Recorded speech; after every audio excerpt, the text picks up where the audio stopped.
17 फरवरी 2007 ईवा विस्नरिस्का नाम की 35 वर्षीय जर्मन पैराग्लाइडर फिलीपींस के मनीला में होने वाली पैराग्लाइडिंग चैंपियनशिप की तैयारियों के लिए अपने 200 साथियों के साथ साउथ वेल्स की पहाड़ियों पर पहुंचती है। हालांकि मौसम उस दिन उड़ान के लिए बिल्कुल भी अनुकूल नहीं था, लेकिन फिर भी सभी ने उड़ने का फैसला लिया। ईवा ने भी अपने पैरासूट, जीपीएस, रेडियो और मोबाइल को अच्छे से चेक किया और 12:57 पर साउथ वेल्स की पहाड़ियों से अपने पैरासूट के जरिए उड़ान भरी। अभी तक सब कुछ सामान्य था, लेकिन उड़ान भरने के करीब 40 मिनट बाद ईवा ने कुछ ऐसा देखा जिसे देखकर वो सन्न रह गई। उसने तुरंत ही अंदाजा लगा लिया कि वो किसी बड़ी मुसीबत में फंसने वाली है, क्योंकि ईवा को आसमान में 2 बड़े और काले बादल नजर आ रहे थे, जो कि आने वाले एक बड़े और भयानक तूफान का संकेत दे रहे थे। यहाँ पैराग्लाइडर्स को इस बात का डर सता रहा था कि कहीं वो इस भयानक तूफान की चपेट में न आ जाएं। इसलिए ऐसे में मौके की नजाकत को समझते हुए सभी पैराग्लाइडर्स ने तुरंत ही लैंड करने का फैसला लिया। लेकिन अफसोस, इस तूफान ने ईवा को इतना समय ही नहीं दिया कि वो लैंड कर पाए, और वही हुआ जिसका ईवा को डर था।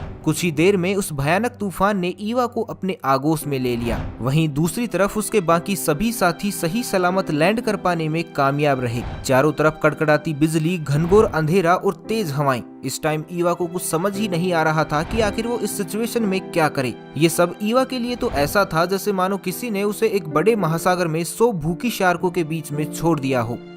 ईवा ने जैसे तैसे करके अपनी टीम को कांटेक्ट करने का ट्राई किया, लेकिन इसका भी कोई फायदा नहीं हुआ, क्योंकि उसके सिग्नल लॉस्ट हो चुके थे और साथ ही उसके कंपास ने भी काम करना बंद कर दिया था। वहीं दूसरी ओर जमीन पर लैंड करने से मात्र कुछ सेकंड पहले ही उनका एक चाइनीज पैराग्लाइडर साथी तेज हवाओं और तूफान की चपेट में आने के कारण रास्ता भटक गया, जिसके कारण कुछ देर बाद ही उस पर आकाशीय बिजली गिरने के कारण उसकी मौत हो गई, जो उसके साथियों के लिए किसी बुरे सपने से कम नहीं था। इधर कुछ ही देर में तूफान ने ईवा को 7000 मीटर की ऊंचाई पर पहुंचा दिया। इस ऊंचाई पर पहुंचने के बाद ईवा को लगा कि अब वो 10 से 12 सेकंड से ज्यादा सरवाइव नहीं कर पाएंगी, क्योंकि इस ऊंचाई पर पहुंचने के बाद हवा का दाब इतना कम हो जाता है कि सांस लेना भी काफी मुश्किल हो जाता है। साथ ही हमारी बॉडी में ऑक्सीजन की मात्रा भी काफी कम हो जाती है, क्योंकि हवा का दाब कम हो जाने की वजह से हमारी बॉडी लंग्स में मौजूद ऑक्सीजन को तेजी से यूज करने लगती है। ऐसे में पर्याप्त ऑक्सीजन न मिल पाने की वजह से ईवा की जान भी जा सकती थी। साथ ही इस हाइट पर पहुंचने के बाद टेम्परेचर भी -45 डिग्री सेल्सियस तक पहुंच गया था। कपकपा देने वाली ठंड और अपर्याप्त ऑक्सीजन, इस सिचुएशन को ईवा फेस नहीं कर पाई और कुछ ही सेकंड्स में बेहोश हो गई। इसके बाद पैरासूट से ईवा का कंट्रोल भी पूरी तरह से हट चुका था। 100 किलोमीटर प्रति घंटे से भी तेज गति का तूफान अब ईवा को 9946 मीटर की ऊंचाई पर पहुंचा चुका था, जो कि विश्व की सबसे ऊंची चोटी माउंट एवरेस्ट से भी लगभग 1000 मीटर ज्यादा है। इस ऊंचाई पर बिना किसी सेफ्टी इक्विपमेंट के सरवाइव कर पाना लगभग नामुमकिन ही था, क्योंकि इस ऊंचाई पर पहुंचने के बाद तापमान और भी ज्यादा गिरकर -55 डिग्री सेल्सियस तक पहुंच चुका था। ऐसे में ईवा की जान जाने के बड़े खतरे के साथ साथ ब्रेन डैमेज और ऑर्गन फेलियर का भी एक बड़ा खतरा था।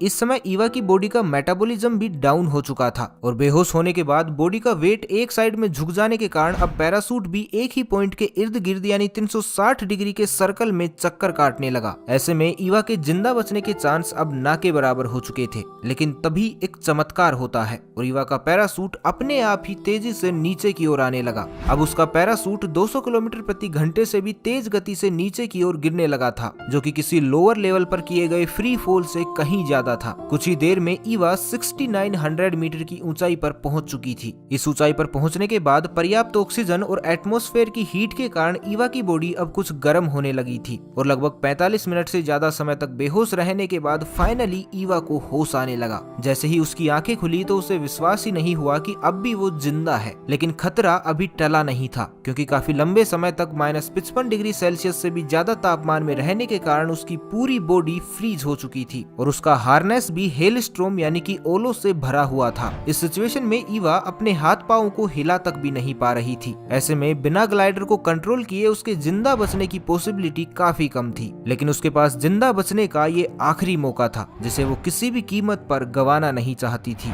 ऐसे में ईवा ने एक बार फिर से खुद को पूरी ताकत के साथ तैयार किया और अपनी बॉडी में बची हुई पूरी ताकत के साथ अपने हाथों को मजबूती से उठाकर ग्लाइडर को कंट्रोल करना शुरू किया। दूसरी ओर ईवा की टीम भी अब तूफान के चले जाने के बाद उनकी खोज में जुट गई थी, जिन्हें ईवा के जिंदा रहने की उम्मीद ना के बराबर ही थी। शाम 3:03 पर तमाम परेशानियों और दिक्कतों को झेलते हुए फाइनली ईवा एक छोटे से खेत में लैंड कर पाने में कामयाब रही। ये क्षण ईवा के लिए ऐसा था मानो उसे भगवान ने दूसरा जीवन दे दिया हो। लेकिन परेशानी अभी भी कायम थी, क्योंकि हड्डी तोड़ देने वाली ठंड के कारण ईवा के कान बिल्कुल लाल हो चुके थे। उसके शरीर का मेटाबॉलिज्म भी काफी ज्यादा डाउन हो चुका था। ऐसे में उसे जरूरत थी तो किसी बाहरी मदद की जो उसे यहाँ से बाहर निकाल सके। उधर ईवा के साथी अब भी उसे लगातार ढूंढने की कोशिश कर रहे थे। इधर ईवा ने भी अपना रेडियो निकाला और अपनी टीम को कांटेक्ट करने की कोशिश की, लेकिन अफसोस रेडियो ने काम करना बंद कर दिया था। ईवा की हिम्मत अब जवाब देने लगी थी। उसे लग रहा था कि शायद अब वो जिंदा नहीं बच पाएगी। लेकिन तभी एक बार फिर से चमत्कार होता है और ईवा के मोबाइल फोन की घंटी बजती है, जिसे वो पूरी तरह से भूल चुकी थी। ये फोन ईवा के साथियों का ही था जो उसे लगातार कांटेक्ट करने की कोशिश कर रहे थे। सो ईवा ने उन्हें तुरंत ही अपनी लोकेशन बताई और अगले कुछ ही पलों में उसके साथी अब उसके पास मदद के रूप में पहुंच चुके थे। अपने साथियों को अपने पास देखकर ईवा की खुशी का कोई ठिकाना नहीं था। ईवा के साथियों के लिए भी ये एक बेहद इमोशनल मोमेंट था, क्योंकि एक और जहां उन्हें ईवा के जिंदा बचने की खुशी थी, तो वहीं दूसरी ओर अपने साथी पैराग्लाइडर को खोने का गम भी था। लेकिन ये तो सिर्फ ईवा के जिंदा रहने की जिद और जुनून ही था जिसने उसे मौत को भी अपना रास्ता बदलने के लिए मजबूर कर दिया। और साथ ही अनजाने में ही सही, लेकिन इतनी ऊंचाई से बिना किसी खास सुरक्षा उपकरणों के जिंदा लौटने पर ईवा अपने नाम एक वर्ल्ड रिकॉर्ड भी कर चुकी थी। आपको बता दें कि ईवा ने इस घटना के कारण 30,000 फीट की ऊंचाई पर बिना किसी सुरक्षा उपकरणों के सरवाइव करने का वर्ल्ड रिकॉर्ड बनाया था, जो कि इससे पहले 24,000 फीट का था। ईवा के पैराग्लाइडिंग के प्रति जुनून को आप इस बात से भी समझ सकते हैं कि इस घटनाक्रम के महज 6 दिन बाद वो फिर से माउंट बोरा पर्वत की चोटियों पर पैराग्लाइडिंग करने के लिए पहुंच चुकी थी। तो उनके इस जज्बे को हमारी तरफ से भी एक सलाम, और ईवा के इस जज्बे के लिए इस वीडियो को एक लाइक तो बनता ही है। तो बस आज के लिए इतना ही। मिलते हैं एक नई वीडियो में, तब तक के लिए खुश रहें, मस्त रहें, हंसते रहें। भगवान करे आप सभी का दिन शुभ हो।